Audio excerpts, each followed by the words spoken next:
రామ్ చరణ్ గారు కాంబినేషన్, శంకర్ గారు, దేవరాజు గారు కాంబినేషన్ అంతా గ్రేట్‌గా ఉంది. కానీ క్యారెక్టర్ ఏంటి నాకు తెలీదు.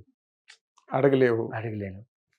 వీళ్ళు నన్ను చూజ్ చేసుకునే నాకు తెలిసిన ప్రకారం చిట్టీలేసారంట ఆ క్యారెక్టర్స్‌కి. అంటే సినిమాలో ఉండే క్యారెక్టర్స్‌కి చిట్టీలేసేవారంట. టీమ్ నుంచి తీసిన చిట్టి చూసి మెజారిటీ బేస్ చూసుకొని ఏ యాక్టర్స్ అయితే అలా నాకు నాకు ఒక అసిస్టెంట్ డైరెక్టర్ వల్ల తెలిసిందప్పుడు. ఓకే. బట్ వెళ్ళిన తర్వాత ఇప్పుడు శంకర్ గారిని అడగాలా కదా! ఎవరిని అడగాలి కదా! నా క్యారెక్టర్ ఏంటని ఎవరిని అడగాలి? నేను నాకు ఎక్స్‌ప్లెయిన్ చేసింది వాళ్ళ కో డైరెక్టర్ భరత్ గారని చెప్పి. హ్మ్.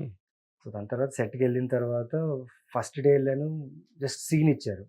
క్యారెక్టర్ తెలీదు. సీన్ పెర్ఫార్మ్ చేశా. నెక్స్ట్ డే ఎళ్ళాను. సార్ నాకు ఇలా, ఇలా నేను వర్క్ చేయలేను సార్. ప్లీజ్ నా క్యారెక్టర్ లెంతు, నా క్యారెక్టర్ ఏంటి ఒకసారి చెప్పండంటే, దెన్ భరత్ గారు మొత్తం డీటెయిల్ చెప్పారు.